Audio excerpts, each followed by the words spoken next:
ये तुम क्या कह रहे हो? क्या कोई चिड़िया जंगल की सरपंच कैसे बन सकती है? हाँ, मैं बिल्कुल ठीक कह रहा हूँ। पूरे जंगल में यही बात फैली हुई है कि टुनटुन चिड़िया अब जंगल की सरपंच बनेगी। मुझे तो कुछ गड़बड़ लग रही है। चलो तुम मेरे साथ, जब तक हम हैं तब तक वो चिड़िया जंगल की सरपंच नहीं बन सकती है। और ये कहकर कालू कौवा और उसका दोस्त श्यामू कौवा वहाँ से चला गया। एक जंगल में बहुत सारे पशु पंछी रहा करते थे। उस जंगल का मुखिया बूढ़ा कौवा अब काफी बूढ़ा हो गया था, जिस वजह से वो नया सरपंच ढूंढने में लगा था। और कालू कौवा चाहता था कि वो जंगल का नया सरपंच बने, पर मुखिया को पता था कि इसकी नीयत में खोट है, इसीलिए वो किसी और को सरपंच चुनना चाहता था। एक दिन की बात है, टुनटुन चिड़िया जंगल घूमने के लिए निकली। तभी उसने देखा कि एक तोता काफी मुसीबत में फंसा हुआ है और वो मदद के लिए पुकार रहा था। उस तोते की आवाज सुनकर वो उसके पास गई और उसने उससे कहा, क्या हुआ? तुम इतनी तेज क्यों चिल्ला रहे हो? क्या बात है, मुझे बताओ। अरे टुनटुन चिड़िया, क्या बताऊँ, मेरी माँ की बहुत ज्यादा तबीयत खराब है और मेरे पास रुपए नहीं है। क्या तुम मुझे रुपए दे सकती हो? अरे बस इतनी सी बात है, रुको, मैं अभी तुम्हारी माँ के इलाज के लिए रुपए लाती हूँ। और ये कहकर वो अपने घर गई और वहाँ से रुपए ले आई। इसके बाद उसने उस तोते से कहा, अब तुम अपनी माँ का इलाज अच्छी तरह कराना। वही थोड़ी दूर खड़ा ये जंगल का मुखिया देख रहा था और उसने अपने मन में कहा, यह चिड़िया तो बड़ी ही दयालु है और बहुत ही अच्छी भी। देखते हैं आगे क्या होता है। इसके बाद वो वहाँ से चली गई। धीरे धीरे समय गुजर रहा था। जंगल में अक्सर टुनटुन चिड़िया पंछियों की मदद किया करती थी, जिसे देखकर जंगल का मुखिया बहुत खुश था। वहीं कालू कौवा हमेशा दूसरों पर चिल्लाता था और उनके साथ बुरा व्यवहार करता, जिस वजह से मुखिया कालू कौवा पर बहुत ज्यादा गुस्सा करता था। जिस वजह से कालू कौवा भी मुखिया पर काफी ज्यादा गुस्सा करता और उसने कई बार उन्हें मारने की भी कोशिश की। एक बार की बात है, सरपंच कहीं जा रहे होते हैं, तब अचानक कहीं से आकर उनके ऊपर एक जाल गिरता है और उसमें वो फंस जाता है। उस जाल में काफी कांटे होते हैं जो उसे घायल कर रहे होते हैं और वो जोर जोर से चिल्लाने लगता है, अरे कोई तो मेरी मदद करो, कोई तो मुझे आकर बचाओ, मुझे कोई तो जाल से निकालो। तभी वहाँ से टुनटुन चिड़िया जा रही होती है। उस दिन टुनटुन चिड़िया बाजार जा रही थी। जब टुनटुन चिड़िया ने उनकी आवाज सुनी थी और उसने देखा कि मुखिया जाल में फंसे हुए हैं और रस्सी पेड़ से बंधी हुई है, तो ये देखकर उसने मुखिया से कहा, आप चिंता मत कीजिए, मैं आपको यहाँ जल्दी से निकालती हूँ। उसके बाद टुनटुन चिड़िया ने उस पेड़ पर जाकर उस जाले को ही काट दिया, जिससे बूढ़ा कौवा निकल आया, पर वो काफी ज्यादा जख्मी हो गया था, जिसे देखकर वो उन्हें डॉक्टर के पास ले गई और डॉक्टर ने उनका इलाज किया और टुनटुन चिड़िया सरपंच को घर ले आई। इस पर सरपंच बहुत खुश हुआ और उसने उससे कहा, आज के बाद तुम मेरी जगह लोगी, यानी कि अब तुम जंगल की सरपंच होगी। ये सुनकर टुनटुन चिड़िया को यकीन ही नहीं हुआ और उसने कहा, आप क्या कह रहे हैं? क्या आप सच कह रहे हैं? मैं जंगल की सरपंच बनूंगी? हाँ, तुम एकदम ठीक समझी। तुम ही जंगल की सरपंच बनोगी क्योंकि तुम्हारे अंदर वो सारी खूबियाँ हैं जो एक मुखिया में होनी चाहिए। ये सुनकर वो बहुत खुशी हुई। जब ये बात कालू कौवा को पता लगी तो वो उनके पास आया और उसने बूढ़े कौवा से कहा, ये आप ठीक नहीं कर रहे हैं। आप टुनटुन चिड़िया को सरपंच नहीं बना सकते हैं क्योंकि उसमें कोई भी खूबी नहीं है। सरपंच तो मुझे होना चाहिए। नहीं, सरपंच सिर्फ टुनटुन चिड़िया ही बनेगी और तुम में तो सरपंच की कोई भी खूबी नहीं है। मुझे पता है, तुमने मुझे उस दिन मारने की कोशिश की, पर मैं चुप हूँ। यदि मैंने ये बता दी ना तो सभी जंगल के लोग तुम्हें निकाल देंगे। ये सुनकर कालू कौवा चुप हो गया और उसने बूढ़े कौवे से कहा, आपको कैसे पता कि ये मैंने ही किया था? क्योंकि तुम्हारे सिवा ये काम कोई और कर ही नहीं सकता। क्योंकि मुझे पता है तुम सरपंच बनना चाहते हो और इसीलिए तुम मुझे अपने रास्ते से हटाना चाहते हो और इसीलिए तुमने उस दिन मुझे मारने की कोशिश की। ये सुनकर कालू कौवा चुपचाप खड़ा हो गया। तभी वहाँ पर टुनटुन चिड़िया आ गई और उसने ये सब सुन लिया। इसके बाद टुनटुन चिड़िया ने सरपंच से कहा, आपको इसे सजा देनी चाहिए। यदि आप इसे ऐसे छोड़ देंगे तो फिर आगे आपको फिर ये चोट पहुंचाएगा। नहीं, इसे जाने दो। अब ये ऐसा कभी नहीं करेगा क्योंकि इसे अपने किए की सजा मिल गई है। ये सुनकर कालू कौवा वहाँ से चला गया और अब टुनटुन चिड़िया बहुत खुश थी क्योंकि अब वो जंगल की नई सरपंच जो थी। एक जंगल में बहुत सारे पशु पक्षी रहा करते थे। उसी जंगल में एक टुनी चिड़िया अपने बच्चों के साथ रहती थी। टुनी चिड़िया बहुत गरीब थी। इस वजह से वो अपना गुजारा करने के लिए दूसरों के घर पर काम कर लिया करती थी। पर जब टुनी चिड़िया काम पर जाया करती थी तो वो अपने बच्चों को घर पर ही छोड़ देती थी, क्योंकि उस जंगल में बहुत सारे चील रहते थे जो छोटे छोटे पंछियों को मारकर खा जाया करते थे। इसी वजह से टुनी चिड़िया अपने बच्चों को घर पर ही छोड़कर जाती थी और जल्दी वापस घर आ जाती थी। एक दिन की बात है, टुनी चिड़िया काम पर जा रही होती है। तभी उसके बच्चे गोलू चिड़ा अपनी माँ टुनी चिड़िया से कहती है, माँ, आप हमें घर पर छोड़कर क्यों चली जाती हैं? आप हमें अपने साथ क्यों नहीं ले जाती हैं?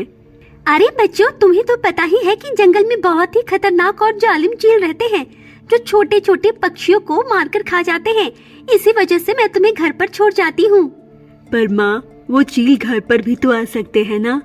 मुझे पता है, पर जब मैं चली जाया करूँ तो तुम किसी और के लिए दरवाजा ही मत खोला करो, सिर्फ मेरे लिए ही दरवाजा खोला करो। इस तरह तुम उन चीलों से बचे रहोगे। वैसे माँ, हमारे पिता की मौत कैसे हुई थी? आपने हमें अभी तक इस बारे में नहीं बताया है।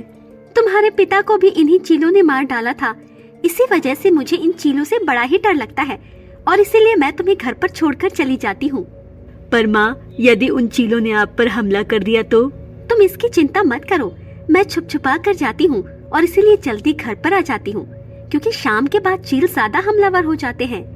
अपनी माँ की बात सुनकर गोलू चिड़ा समझ जाता है कि उसकी माँ कितनी मेहनत से उसकी परवरिश करती है और इसके बाद टुनी चिड़िया काम पर चली जाती है। धीरे धीरे समय गुजरता है और टुनी चिड़िया इसी तरह रोजाना अपने बच्चों को घर पर छोड़कर काम पर जाया करती थी। एक दिन जब टुनी चिड़िया काम पर जा रही थी तभी रास्ते में उसे एक चील मिल गया। चील को देखकर टुनी चिड़िया बहुत ज्यादा घबरा गई। चील ने टुनी चिड़िया से कहा, अरे वाह, आज तो तू मेरे हाथों लगी गई। तुझे खाकर मेरा पेट अच्छी तरह भर जाएगा। नहीं नहीं, तुम मुझे मत खाओ। यदि तुम मुझे खा लोगे तो मेरे बच्चे का क्या होगा? अरे तू चिंता क्यों करती है, मैं तेरे बच्चे को भी खा लूंगा। नहीं, तू ऐसा नहीं करेगा। ना ही तुम मुझे खाएगा और ना ही मेरे बच्चे को। मैं तेरे हाथ ही नहीं आऊंगी। और ये कहकर टुनी चिड़िया वहाँ से भागने लगती है और चील भी टुनी चिड़िया का पीछा करने लगता है। पर टुनी चिड़िया झाड़ियों के पीछे जाकर छुप जाती है और चील को दिखाई नहीं पड़ती है, जिस वजह से चील को वहाँ से खाली हाथ ही लौटना पड़ता है। टुनी चिड़िया काम पर न जाकर सीधा घर पर आ जाती है, क्योंकि उसे पता था कि चील उसके घर पर जरूर जाएगा।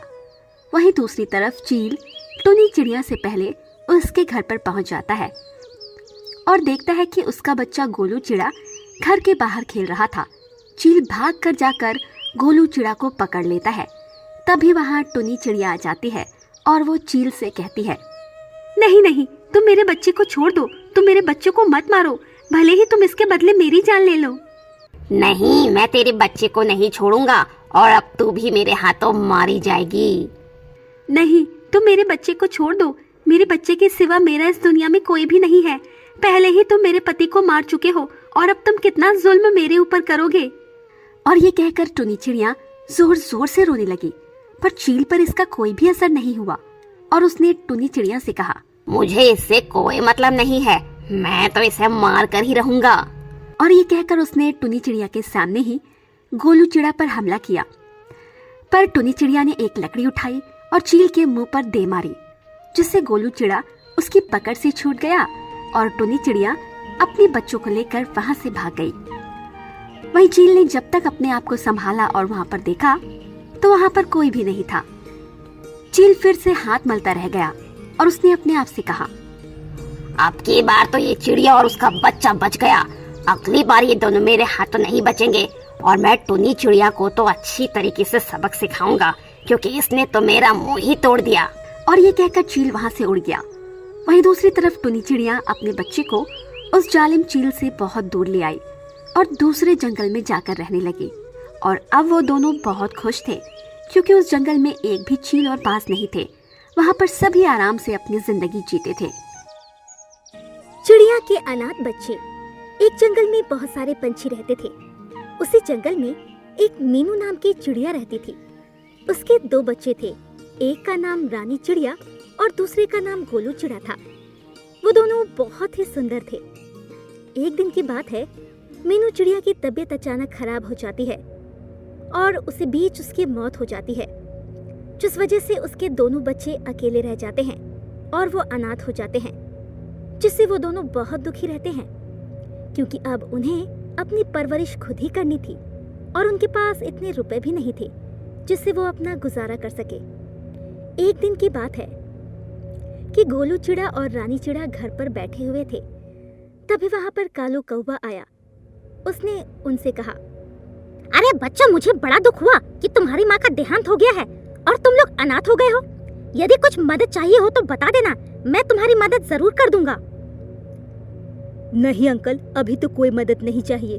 बस यदि आपके पास कोई काम हो तो बता दीजिए, हमें काम की जरूरत है। अरे बच्चों, तुम तो अभी बहुत छोटे हो, तुम क्या काम करोगे? हमें पता है, पर हम कोई भी काम कर लेंगे क्योंकि हमें रुपयों की जरूरत है और हम किसी से भीख नहीं मांग सकते हैं।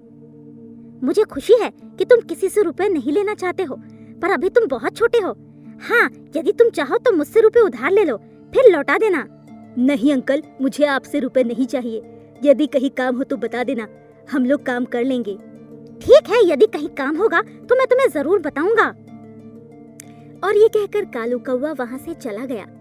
धीरे धीरे समय गुजर रहा था और समय के साथ उनके पास जो भी रुपए थे वो भी खत्म होने के लिए आ गए थे, जिनकी वजह से वो दोनों काफी परेशान रहते थे और जंगल के दूसरे बच्चे उनके साथ खेलते भी नहीं थे क्योंकि वो सभी उन्हें अनाथ अनाथ कहकर चिढ़ाया करते थे, जिस वजह से वो दोनों काफी दुखी रहा करते थे।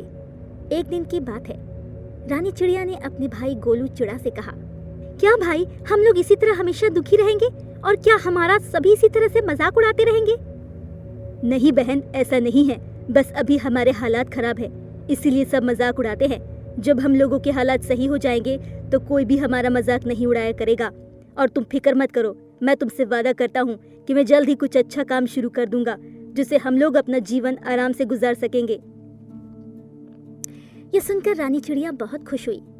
धीरे धीरे गोलू चिड़ा ने जंगल में सभी से काम मांगा और एक जगह आखिरकार उसे काम मिल ही गया। वहाँ उसे रुपए भी काफी अच्छे मिलते थे। धीरे धीरे वो दोनों बड़े होने लगे और अब गोलू चिड़ा ने अपने घर की आर्थिक स्थिति भी काफी अच्छी कर ली थी।